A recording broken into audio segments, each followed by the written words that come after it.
Yeah, good morning once again. So let me continue with the microprocessor and its architecture. Okay. So in the previous class, we have discussed the programming model of the 8086 microprocessor through a Core 2 microprocessor. So what do you mean by the programming model? So programming model refers to the microprocessor system as seen by the programmer. Okay, it involves the instruction set, the internal registers, okay, the addressing modes, the memory addressing with segmentation and memory addressing with the paging, okay, and so on. Okay. And we have seen a diagram that shows the programming model of 8086 through Core 2 microprocessor. So in this programming model, some of the registers are called as program visible register. Okay, because um, these registers can be used during the application programming. Okay, and some registers are program invisible because they cannot be directly used by the application programming. Okay, but they may be used indirectly by the system programming. So if you refer to the programming model, okay, of 8086 through Core 2 microprocessor, okay, the earlier 8086, 8088, and 802, 86 microprocessor contain the 16-bit registers, whereas the 8036 and above microprocessor contain 32-bit registers, whereas the 64-bit extension microprocessor contain the 64-bit registers. Okay. So the programming model contain the 8-bit, 16-bit, 32-bit, and the 64-bit registers. Okay, and which are the 8-bit registers? The 8-bit registers are the AH, AL, BH, BL, CH, CL, DH, DL. Okay, and the 16-bit registers are AX, BX, CX, DX, uh, SP, BP, SI, DI. Okay, and then CS, DS, SS, ES, FS, and GS, and of course IP, instruction pointer. And the 32-bit registers are, they are designated with 3 letters: EAX, EBS, ECX, EDX. Okay, EIP, ESI, EDI, EIP, E flags, and so on. Okay, and the 64-bit registers are, again, there are 3-letter designations. Okay, RAX, RBX, RCX, and so on. Okay, and some of these registers are multi-purpose registers, and others are special purpose registers. Okay, so which are the multi-purpose registers? They're also called as general purpose registers. Anybody?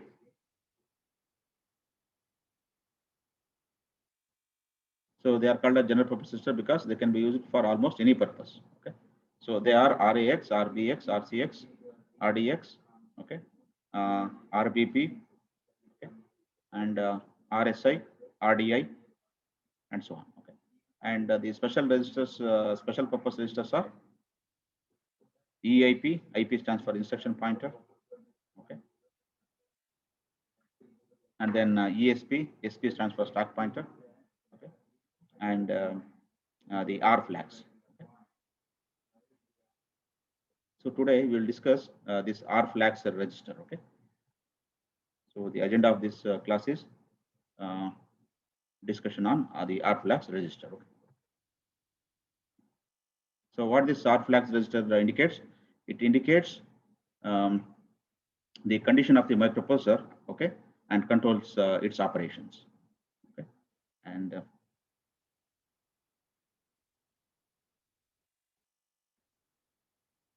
so this diagram shows. Observe the diagram here. The R flags register format. Okay, so this diagram shows the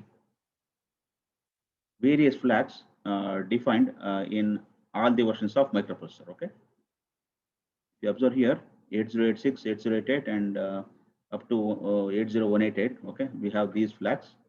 Okay, under these microprocessors we have these flags. Okay, and in 8086 we have up to these flags. Okay, and 80386 will have these set of flags. Okay, and 80486 will have these set of flags. Okay, and Pentium and Pentium 4 will have these set of flags. Okay, So the question is, why do we need this flags register? Okay, R flags are whatever, E flags are flags. Okay, so the reason is in programming, so many times the processor wants to monitor the results of the arithmetic and logical uh, operations. Okay, and depending upon the status report, the program can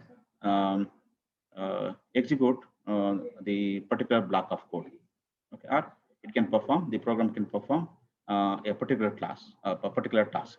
Okay, so to fulfill this demand, okay, the microprocessor provides us with the 32-bit E flag register, okay, containing the various flags. Okay, and as I said, the 8086 up to 286 contain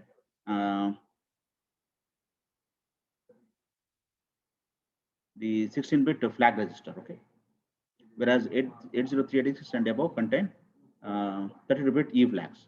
Okay, and in 16-bit mode, um, the E flag register is extended to the 64-bit register. Okay, and in 64-bit mode, as I said, the R flag is a 16-bit register, okay, in 16-bit mode. Okay, so the upper 32-bit registers are reserved. Okay, there is no use of those 32 bits, whereas the lower 32 bits of the R flags is same as the E flag register. Okay.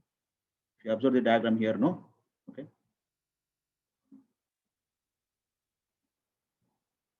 See, we have the bit numbers starting from the right side now, bit 0 or to bit 31. Okay, so this E flags is a 32-bit flags register.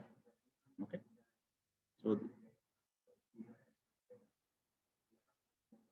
so this diagram shows the 32-bit E flag register available in 80386 and above microprocessor.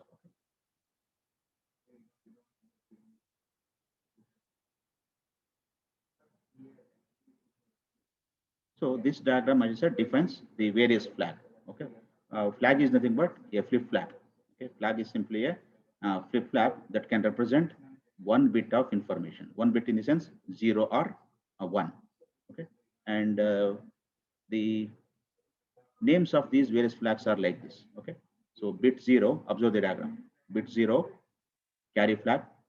Bit 1 unused, then bit 2 parity flag, bit 3 unused, bit 4 auxiliary carry flag, bit 5 unused, okay, bit 6 is 0 flag Z, bit 7 is sign flag, S stands for sign flag, and bit 8 is T, stands for trap flag, bit 9 is I, interrupt flag, bit 10 is D, direction flag, bit 11 is O, overflow flag, and bit 12 and 13 are IOP, stands for input output to privilege level flags, and bit 14 is NT, stands for nested task flag, bit 15 is unused, and bit 16 is RF, stands for resume flag, bit 17 is VM, stands for virtual mode flag, and bit 18 AC, stands for alignment check flag, and bit 19 VIF, stands for virtual interrupt flag, and bit 20 VIP, stands for virtual interrupt pending flag, and bit 21 the ID flag, okay, stands for identification flag. Okay. And after bit 21 up to 31, bit 31, okay, the bits are reserved. Okay, they are unused right now. Okay. And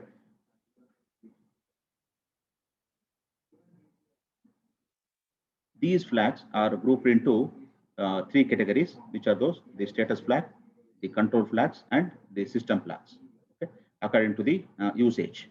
Okay. And which are the status flag? There are 6 status flags. Stands for the CF stands for carry flag, PF parity flag, AF auxiliary carry flag, ZF zero flag, SF sign flag, and OF overflow flag. So what are these status flags? So as the name indicate, they reflects, these flags reflects the results of the arithmetic and logical operations. Okay. That means they indicate certain condition produced by the execution of the arithmetic and logical operations. And we have the control flags. We have only one control flag, that is called as DF, stands for direction flag. Okay? And this direction flag is used in string instruction. That means used to control the string instructions. And we have the various system flags. Okay. What do I mean by system flags? So these system flags are used to control the operation of the microprocessor. These set of flags will control the operating, the microprocessor operation. Okay. So which are these system flags?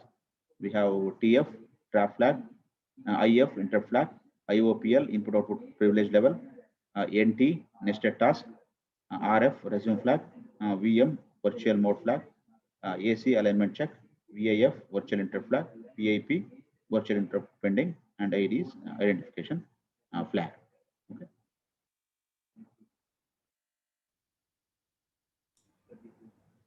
Note that these system flags can be set or reset by the programmer.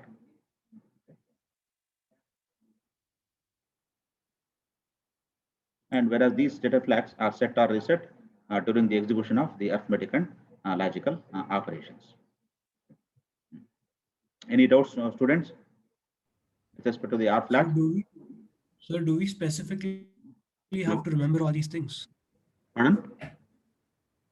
Do we specifically have to remember all these things?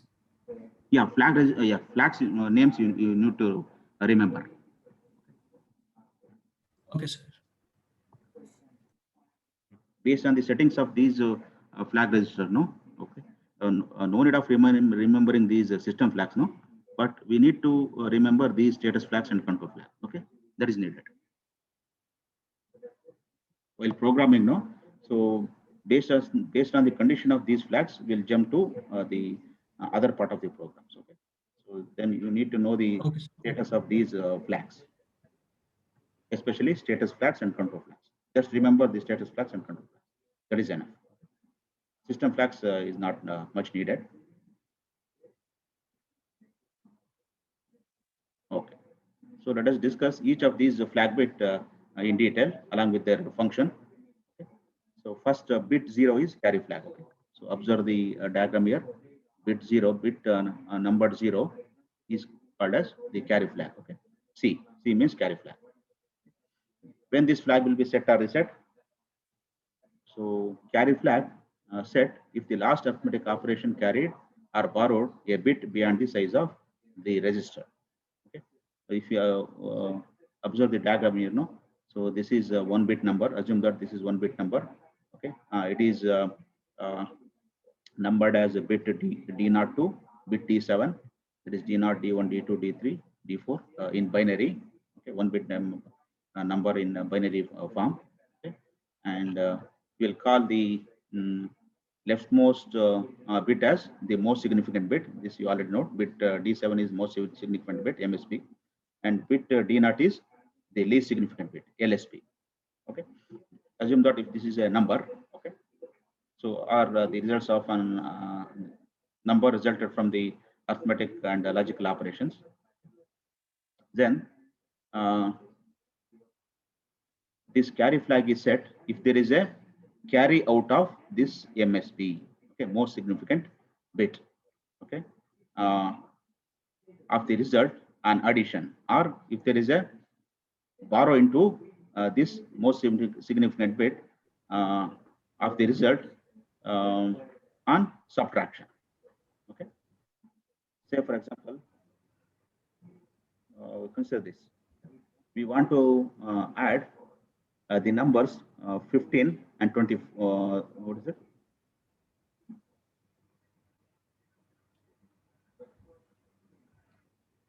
15 and 241. Okay, and these two numbers are represented in hexadecimal as 0F and F1H.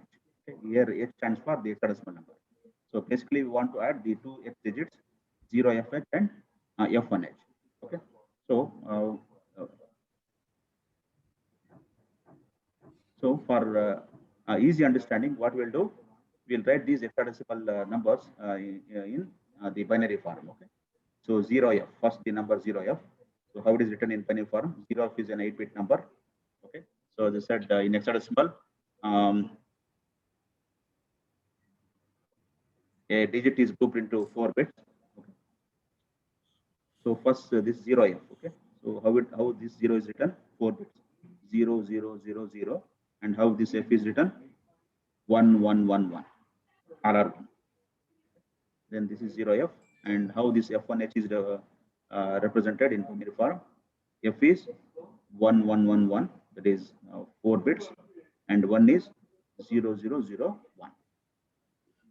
Then add it. Okay. So if you add, no, binary addition it is. Okay. So 1 plus 1 is 0, 1 carry. So 1 plus 1 again 0. So like that, go on adding. Okay. At the end, okay, after the MSB bit, no, we'll get a carry. Okay. So this addition of the two hexadecimal number, okay, generates a carry. So what is the result here? It is 100H. So this one is carry. In 100, this one is carry actually. Its result is actually, if you consider it as a 8-bit number, no, then the result is 0 0. Okay, but this last one is a carry bit.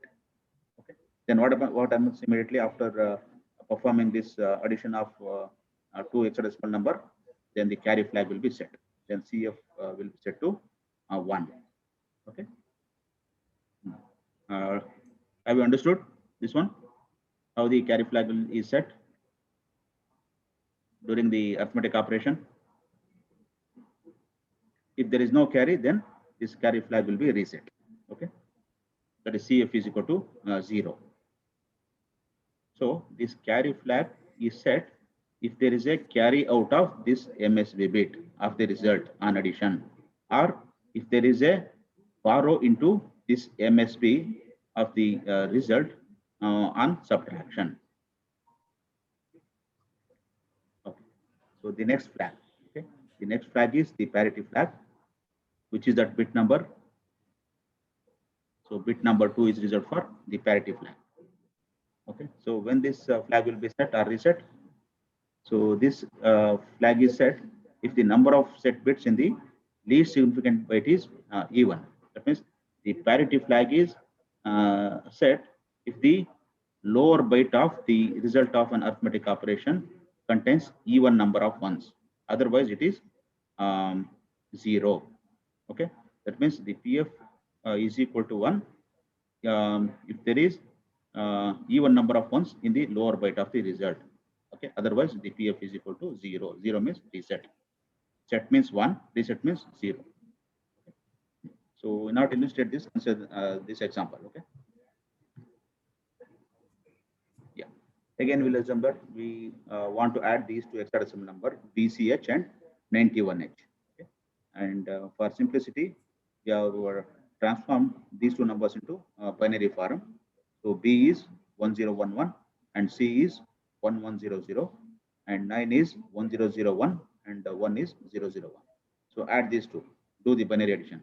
0 plus 1 is 1, 0 plus 0 is 0, 1 plus 0 is 1, 1 plus 0 is 1, so 1 plus 1 is 0, 1 plus 1 again carries there, 0, so then 1 plus 0, 1, then 1 plus 1, 0, then again there is a carry.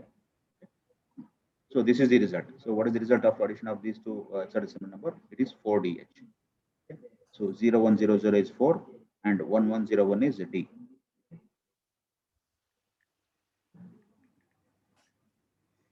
So D in decimal is 13. Okay.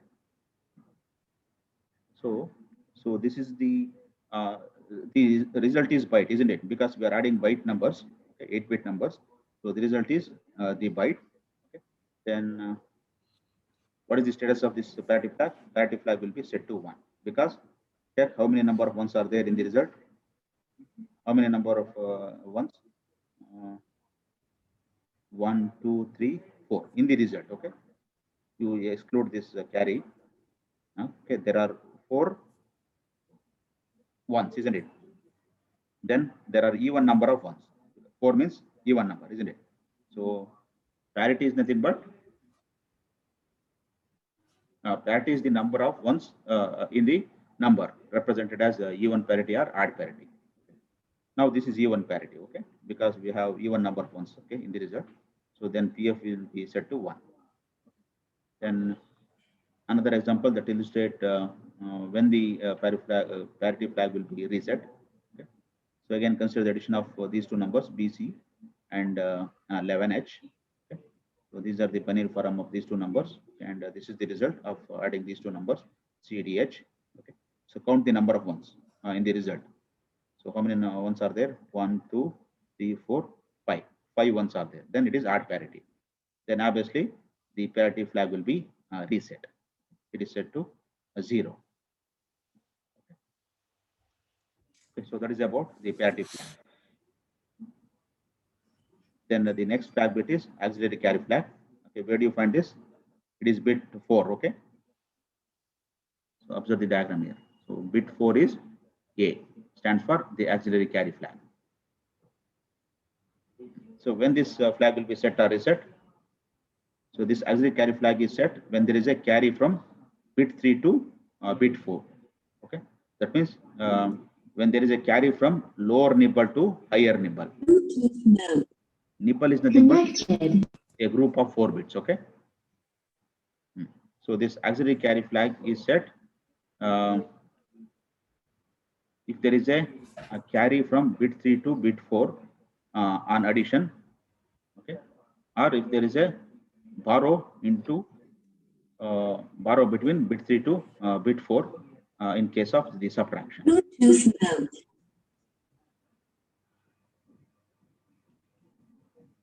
Yeah, so observe the example here. So again, we are adding two hexadecimal numbers. They are written in binary form. Okay, so this is the first number and this is the second number. Add it. So while adding, no. Okay, so this is bit 0, bit 1, bit 2, bit 3. Okay, so if you observe, no, there is a carry from bit 3 to bit 4. When you are adding, no, 1 plus 1. Okay, 0. 1 plus 1 is 1, 0 actually, isn't it? Okay, so there is a carry. So there is a carry from bit 3 to bit 4. Okay, then auxiliary carry flag will be immediately set to 1. Okay, otherwise it is reset. If there is no auxiliary carry, or if there is no carry from bit 3 to bit 4, then this auxiliary carry flag will be set to 0. It will be reset. Okay. So any doubt here, students?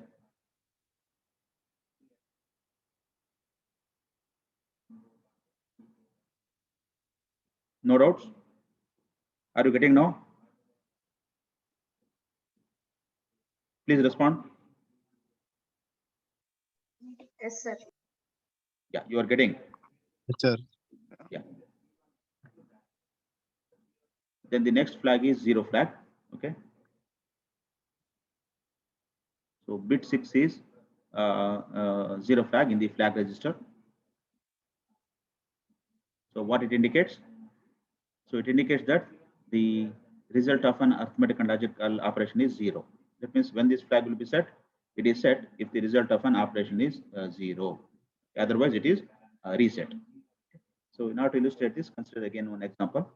So we are adding two numbers again, 9C and 64, which are hexadecimal number.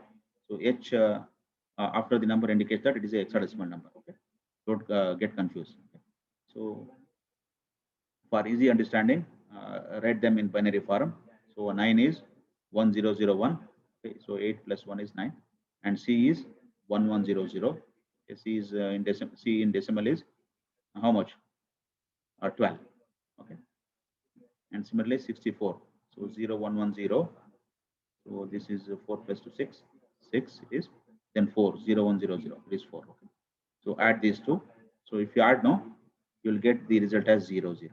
So 0 plus 0 is 0. 0 plus 0 is 0. 1 plus 1 0. There is a carry. 1 plus 1 0 again. There is a carry. So 1 plus 1 0 again carry. 1 plus 1 0 again carry. 1 plus 1 0. 1 is there. 1 plus 1 0. Okay. Of course, you will get a carry out of the MSB. Okay. So, but the result is 0. Okay, if you consider the only 8-bit, no, then the result is 0.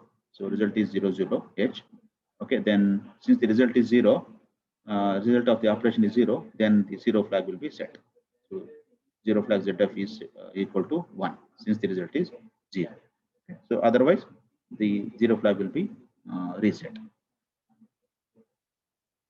So then we have the next flag, sign flag. So bit number 7 is the sign flag. Okay. So what it indicates? It indicates the arithmetic sign of the result. When this flag will be set if the result of an operation is negative. Okay. So if you are working with the unsigned integer, okay, unsigned integer in the sense only positive numbers. If you are working with only positive numbers, okay, then we simply ignore. We'll simply ignore this sign flag. Okay. So, but when you are operating with the sign numbers, that both positive and negative numbers, no, we'll not ignore this sign flag. Okay, we'll consider this sign flag. So,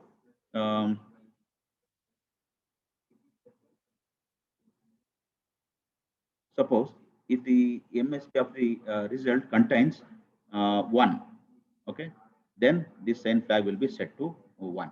It will be set, indicating that the number is negative. Suppose if the MSB bit of the result is set to 0, okay, then this sign flag will be set to 0. That means it is reset, indicating that the number is positive. So how? So this is illustrated with an example. See, for example, we are subtracting 1 from 0. Okay. We are doing 0 minus 1. See the result. So what will be the result? Result will be FF. Okay. And observe the most significant bit in the result. So the most significant bit in the result is 1. Okay. Then it means that it is a the result is, that means the number is negative. Okay. This is a signed operation, no? Okay. So then if MSB bit is set to 1, then it indicates that the number is negative. The number is negative, then sign flag will be set to 1. So this sign flag bit is used to indicate the arithmetic sign of the result, whether the number is positive or negative. Then next flag is overflow flag. Which bit is this? It is a bit 11. Okay. So bit 11 is overflow flag. So first we are discussing only the status flags. Okay. When this overflow flag will be set or reset? Set if signed arithmetic operation result in a value too large for the register to contain. Okay. Set if the if the arithmetic overflow occurs. Okay. So this flag will be set if there is a arithmetic overflow. So what do you mean by that overflow? So this flag will be set if the result of the operation is not in the range. Okay. It is set if the result of the operation is out of range. So how do you say that? Let us illustrate with an example again. Okay. So we want to add these two numbers, 64H and 32H. So 64H in decimal is 100 and 32H in decimal is 50. Okay. So we want to basically add 64 hexadecimal number and with the 32 bit, so 32 hexadecimal number. Okay. So write them in binary form. Okay. So 64 in binary form is 0110 and 0100, and 32 in binary form is 0011. It is 3, and 2 is 0010. 32. So add it. Okay. So what is the result now? In decimal it is 150, and in hexadecimal it is 96H. Okay. Suppose if you consider this as the signed operation, no? Okay. So what is the range of 8-bit number in case of signed operation? So see the range of 8-bit number in case of signed operation, it is -128 to +127. Okay. So but what is the result we have got? It is 150. Okay. It is out of range, you know. So this 150 does not falls in this range, isn't it? The result of addition of these two numbers will not fall in this range. Okay. That means there is a overflow. Okay. Then immediately this overflow flag will be set to 1. Okay, so this is the range of this 8-bit number. Okay, when you are operating with 8-bit number. When you are operating with 16-bit number, this is the range of the 16-bit number, and when you are operating with 32-bit, this is the range of the numbers. Okay. So this overflow flag will be set if the result of the operation is not in the range, or if it is out of the range.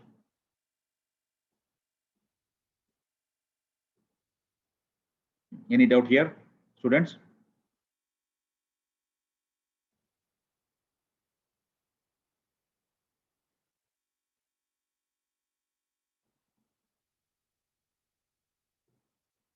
So the next category of flag is control flag. Okay. So as I said, there is only one control flag, that is called as the direction flag. Okay. So which bit it is? If you observe the format of the bit pattern of the flag register, no. So direction flag, bit number 10. Bit number 10 is D. D stands for direction flag. Okay. So as I said, this direction flag is used to control the string instructions. Okay.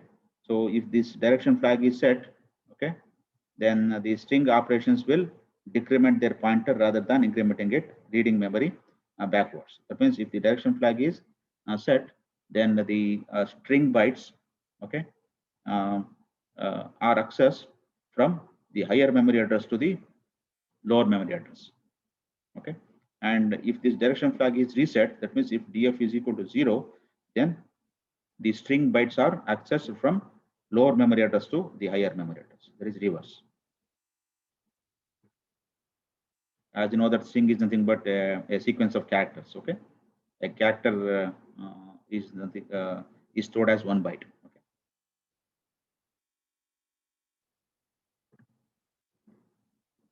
So that is about the status flags and the control flag, and the next are the system flags.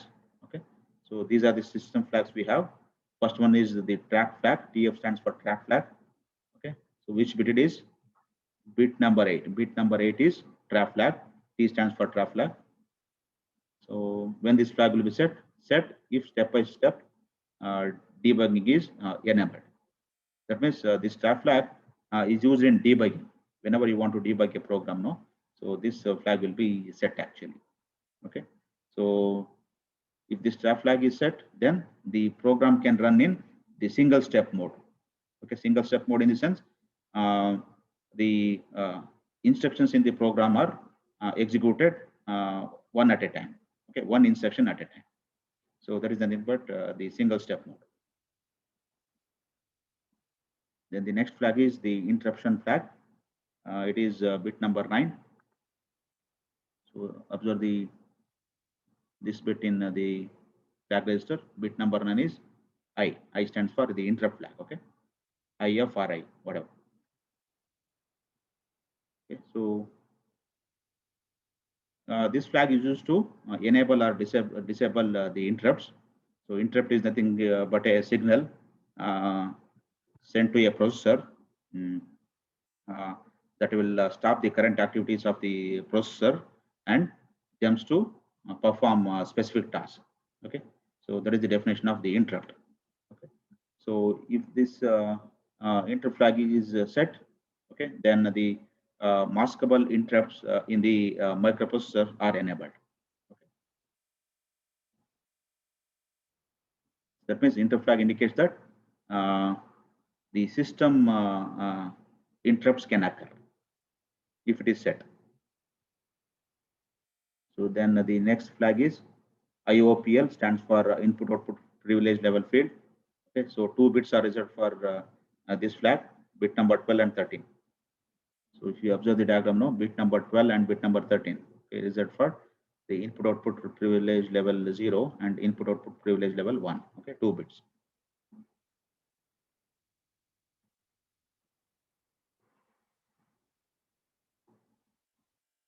So what is this IO level indicates? So it is used in the protected mode operation to select the privilege level for the input and output device. Okay, so this flag bit is used in protected mode operation only, okay, not in the real mode operation. Okay. So if it is enabled in protected mode operation, indicates that it selects the privilege level of the input and output devices.